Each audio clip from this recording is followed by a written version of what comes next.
उस घटना से संबंधित लोगों के नजरिए होते हैं,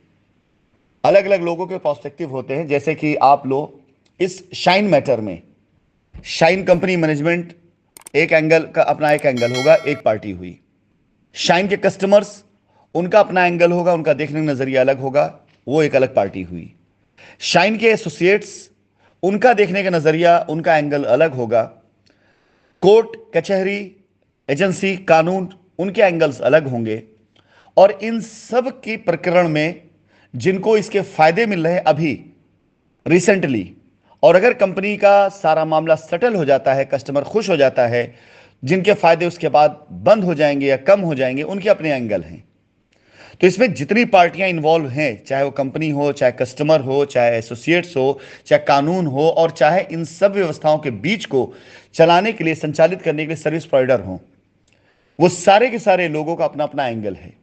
सबका अपना अपना नजरिया है, सबका अपना अपना तरीका देखने का, सोचने का और प्रॉफिटेबिलिटी का है। कस्टमर्स के एंगल की बात करें तो कस्टमर्स को सिर्फ एक ही चीज समझ में आती है कि उसने पैसा दिया, अब वो पैसा एसोसिएट ले गया या कंपनी ले गई, इससे हमें मतलब नहीं, हमें हमारा पैसा मिलना चाहिए। इसके आगे कस्टमर्स बहुत से ऐसे हैं जो कुछ सोचना भी नहीं चाहते। लेकिन जरूरी नहीं कि आपका जो एंगल है उस एंगल से सोचने पर आपको वही रिजल्ट मिले जो रिजल्ट आप सोच रहे, क्योंकि आपके एंगल और आपके काम के बीच में कानून और कंपनी के लॉजिक हैं। अगर यह चीज कानूनी तौर पे ना गई होती, अगर इस चीज को पूरे भारत देश में प्रचारित करके इतना ज्यादा हाईलाइट ना किया गया होता, तो दुनिया क्या कहती है, दुनिया क्या करती, इससे हमें कोई मतलब नहीं था। लेकिन जब आज की तारीख में 5 साल के वर्षे में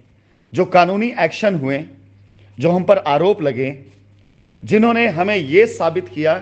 कि हम जिन पर इतना भरोसा कर रहे हैं, जिनके भरोसे हम आज की तारीख में यह मान के चल रहे हैं कि हिंदुस्तान में हमारे कंपनी की लायबिलिटी खत्म होगी, हमारा कस्टमर लायबिलिटी फ्री हो जाएगा,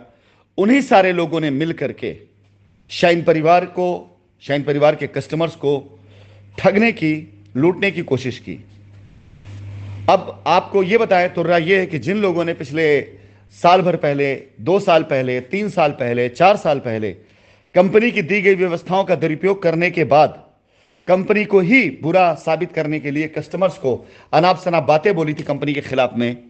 आज उनमें से कई एसोसिएट्स अपने आप को सही साबित करने के लिए, ये भूल करके कि उन्होंने पहले क्या मैसेजेस किए हैं, ये भूल करके पहले उनकी वॉइस रिकॉर्डिंग कस्टमर के साथ बातचीत की जब मेरे पास आई है तो मैं खुद यकीन नहीं कर पा रहा था कि ये कैसा कर सकते हैं ये लोग, वो सारी सारी चीजें भूल करके आज वो कंपनी की तरफ फिर से बढ़ रहे हैं और मैसेज डाल रहे हैं। कंपनी का अपना एंगल है, अपना नजरिया है। कंपनी अपने एक एक कस्टमर्स की लायबिलिटी को खत्म भी करना चाहती है, गुनहगारों को सजा भी दिलवाना चाहती है,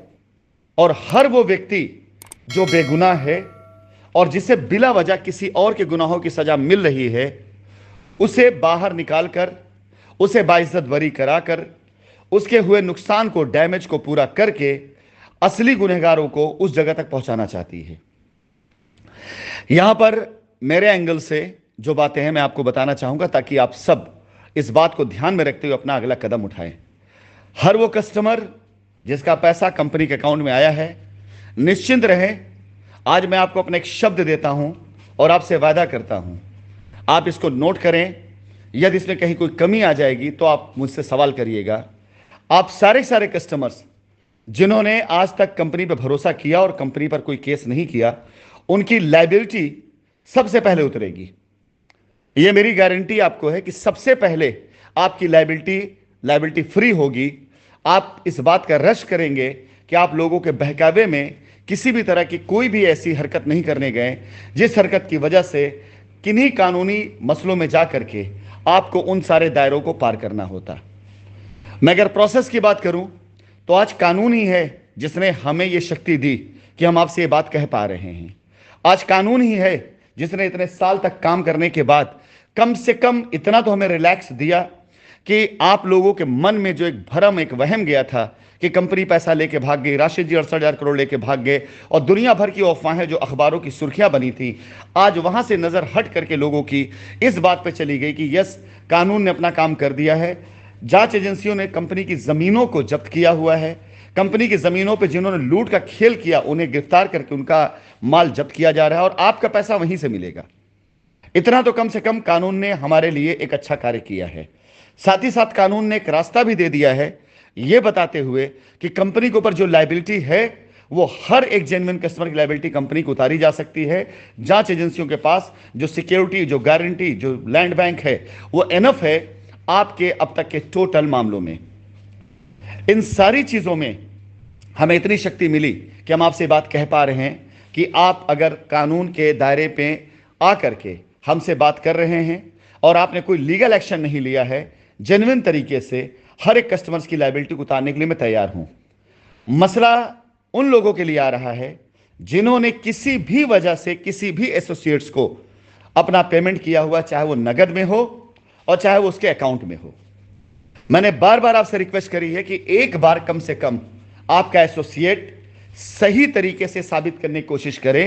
कि वो पैसा उसने लिया तो उसने कंपनी को किस हेड में दिया। मैं इस बात से इनकार कतई नहीं कर रहा हूं कि हां सारे एसोसिएट ने बेईमानी करी होगी। मैं ये मान के चलता हूं कि जिसे आपने पैसा दिया है हो सकता है उस एसोसिएट ने पैसा जमा किया हो। मैं अभी इस बात से कतई इनकार नहीं कर रहा हूं। हो सकता है उस एसोसिएट ने जिस हेड से, जिस मद से, हो सकता है उसका कोई पुराना सेटलमेंट हो। इस बात से हम बिल्कुल इनकार नहीं कर रहे हैं। वो सेटलमेंट हो सकता है कि उसने कोई प्लॉट लिया हो, उस प्लॉट को रीसेल में डाला हो, रीसेल की जगह उसने एक सिस्टमैटिक तरीके से, कंपनी के अंदर एक सिस्टम हुआ करता था जिसमें ट्रांसफर चार्जेस लगा करते थे, एक एफिडेविट लगा करता था और उस एफिडेविट के बदले में वो प्लॉट ट्रांसफर हो जाया करता था, इसकी वैल्यू ट्रांसफर हो जाया करती थी।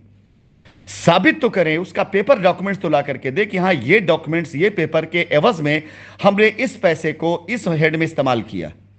उसकी जो लीगैलिटी होगी वो देखा जाएगा और देख करके उसका रास्ता निकाला जाएगा। अब किसी एसोसिएट ने किसी कस्टमर से 10 लाख रुपए कैश ले लिए और उस 10 लाख रुपए के एवज में उसने कंपनी को यह कतई जाहिर नहीं किया है कि 10 लाख उसने कैश रखे हुए हैं और कैश पेमेंट कंपनी कभी रिसीव नहीं करती थी। 20,000 रुपए से ऊपर 1 रुपया कंपनी कैश नहीं रिसीव करती थी। बट एसोसिएट ने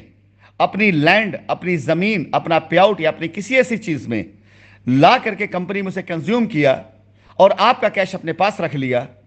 और अगर मैं इसमें कोई सपोर्ट करता हूं विदाउट सपोर्टिंग डॉक्यूमेंट्स के कि उसने उस पैसे का क्या इस्तेमाल किया, उसने उस पैसे को कहां शो किया, अगर नहीं शो किया तो मनी लॉन्ड्रिंग है ये, और इसमें मैं कतई सपोर्ट नहीं कर सकता हूं।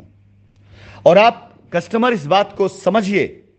कि अगर यह बात कानूनी तौर से गई तो आपका एसोसिएट बहुत आसानी से मनी लॉन्ड्रिंग के केस में नापा जा सकता है। यकीन जानिए ऐसी चीजें इस पूरे मामले में निकलकर सामने आई हैं कि एसोसिएट की एक छोटी सी गलती उसे अंदाजा भी नहीं है कि उसे कहां पहुंचा देंगी। अगर किसी भी एसोसिएट ने किसी कस्टमर से नगद में, कैश में कोई पेमेंट ली और लेने के बाद उसने अपने किसी लाभ से, पे आउट की चेक से या किसी भी चीज से, वो उसकी वैल्यू वहां पर है, उस वैल्यू को उसने वहां पर रिडीम किया है, लेकिन उस पैसे की जिम्मेदारी किसी भी हाल में कंपनी नहीं ले सकती है। एसोसिएट्स को आना पड़ेगा। अगर एसोसिएट्स का पे आउट था उसे साबित करना पड़ेगा कि यह पे आउट उसका था और पे आउट उसका है, क्योंकि कई एसोसिएट ऐसे जिन्होंने एडवांस के नाम पर भी पे आउट लिए हुए हैं। तो ऐसी बहुत सी चीजें कंपनी की इंटरनल है जिसे कंपनी ही समझ सकती है और उसे जैसे एसोसिएट समझाने की बात करता है तो एक एसोसिएट के पास, 2 एसोसिएट के पास, 100 एसोसिएट के पास, 1000 एसोसिएट के पास, लाख एसोसिएट के पास एक कंपनी जरिया बनती है कि कंपनी से बात करो। लेकिन एक अकेली कंपनी जिसके ऊपर लाखों कस्टमर एसोसिएट की जिम्मेदारी है, तो जाहिर सी बात है हमें ज्यादा प्रिकॉशन लेना है, हमें ज्यादा सिक्योर होना है, हमें ज्यादा अपने लेवल पर इन बातों का ध्यान रखना है कि किसी भी प्रकार की कोई भी ऐसे मिसमैनेजमेंट ना होने पाए जिस मैनेजमेंट की वजह से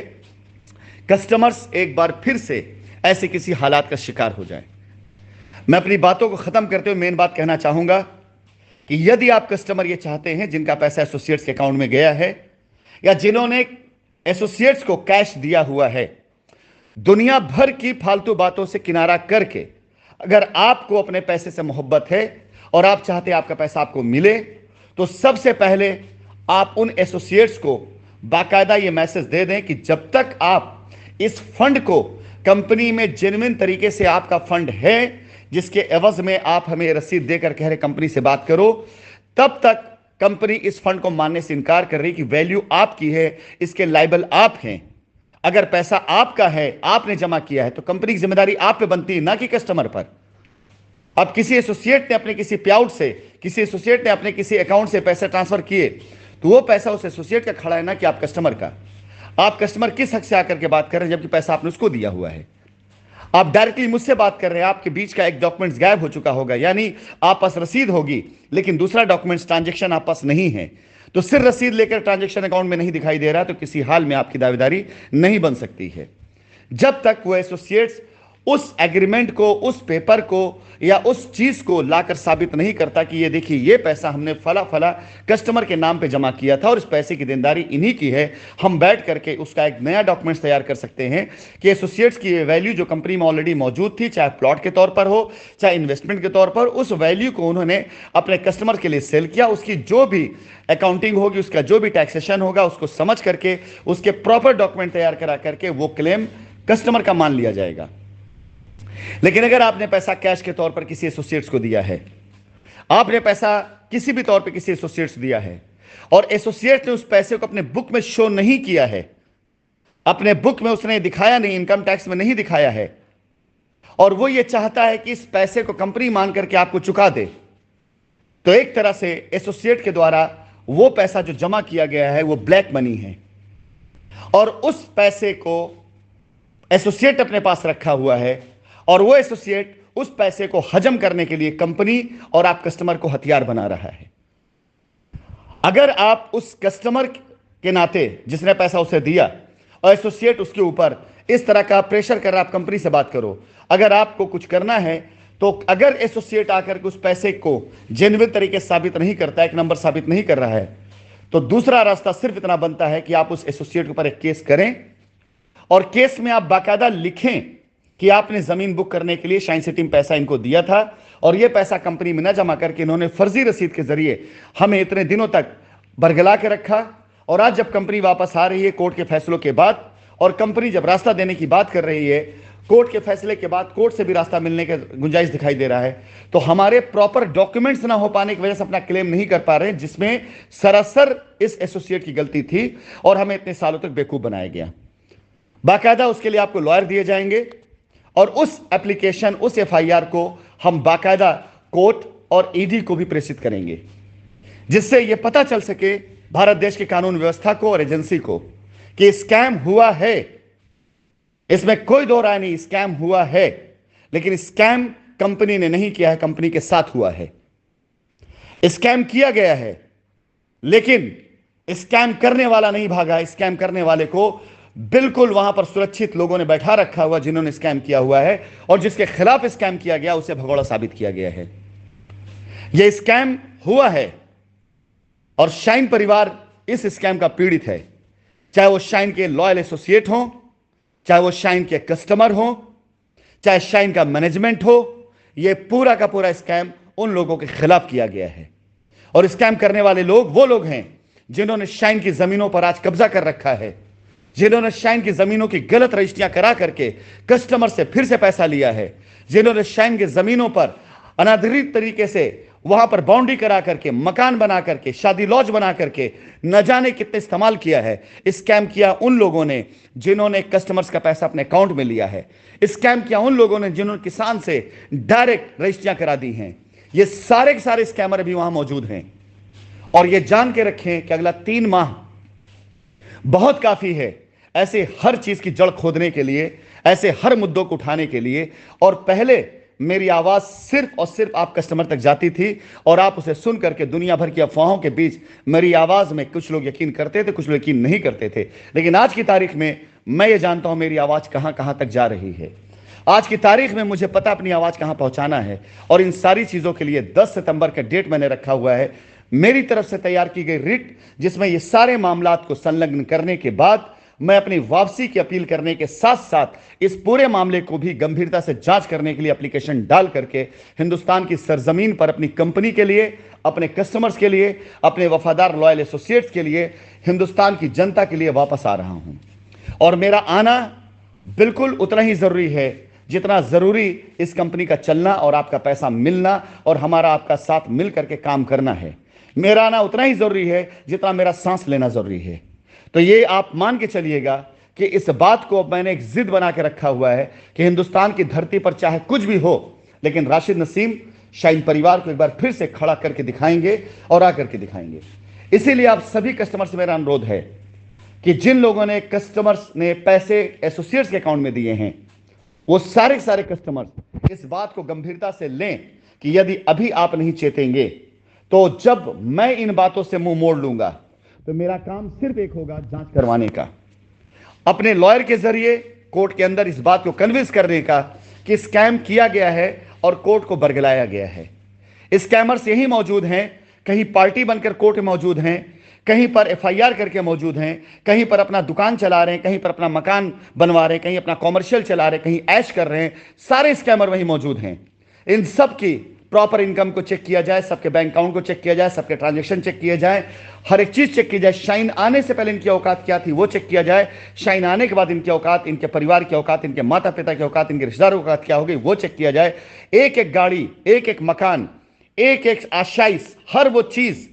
जो आज इनके पास है वो कहां से आई, इन सब बातों को चेक किया जाए। मेरे पास दूसरा और कोई काम नहीं सिवाय कंपनी को वापस लाने और ऐसे स्कैमरों को पकड़ कर कानून से गंजे में वापस लाने के अलावा दूसरा कोई काम नहीं है। इससे पहले गलत तरीके से आप लोगों को दूसरों ने बहुत डराया, आप बहुत डरे भी, और डर करके सभी एसोसिएट ने, सभी स्कैमरों ने मिल करके जो भी हरकतें करी हिंदुस्तान के अंदर, आज की तारीख में आप ये मान के चलिए कि वो डर आपका गलत था। सच्चा डर, हकीकत का डर, कानून का सही डर आपके सामने अब आने जा रहा है। क्यों? क्योंकि कानून की जांच अब उस एंगल पे घूम चुकी है जिस एंगल पर कानून को अब यह चेक करना है कि स्कैम हुआ कहां है, एजेंसी को चेक करना है स्कैम हुआ कहां है। और शाइन परिवार का यह स्कैम शाइन परिवार को एक नाम भी देगा कि इतना बड़ा स्कैम झेलने के बाद, इतने आरोपी, इतने विरोधी के बाद, इतना सब कुछ झेलने के बाद कंपनी किस मजबूती से लड़ी और लड़ करके वापस आई और अपने कस्टमर्स को इंसाफ दिलाते हुए गुनहगारों को सजा दिलाने काम कर रही है। इसलिए आप सभी कस्टमर से मेरा अनुरोध है कि कृपया करके अगर आपने पैसा कस्टमर होते हुए एसोसिएट्स के अकाउंट में दिया है तो मेरा अनुरोध है, अपने पैसे की सुरक्षा आपके हाथों में है। आप यदि आज भी कस्टमर्स हैं और कस्टमर बने रहना चाहते हैं कंपनी के लॉयल, तो ऐसे एसोसिएट्स के साथ खड़े होना बंद करिए, उनकी बातों को मुझ तक कन्विंस करने के लिए भेजना बंद करिए कि एसोसिएट क्या करे, बल्कि उनके खिलाफ एक्शन लीजिए। या तो उन्हें घुटनों के बल लाइए और बैठाइए, बैठ के बात करें कि हाँ उन्होंने ये पैसा कब दिया, कैसे दिया, साबित कर लिया उन्होंने। मैं बिल्कुल यकीन मानिए कानून का कोई उल्लंघन ना होने पाए, पैसा साबित हो जाए, मैं कस्टमर्स की एक एक पाई चुकाऊंगा। लेकिन साबित नहीं कर पाए तो जब तक कस्टमर उनके ऊपर एफआईआर नहीं करेगा, लीगल एक्शन नहीं लेगा, मैं ऐसे मामले में हाथ नहीं डालूंगा, क्योंकि यह कानून का उल्लंघन हो जाएगा।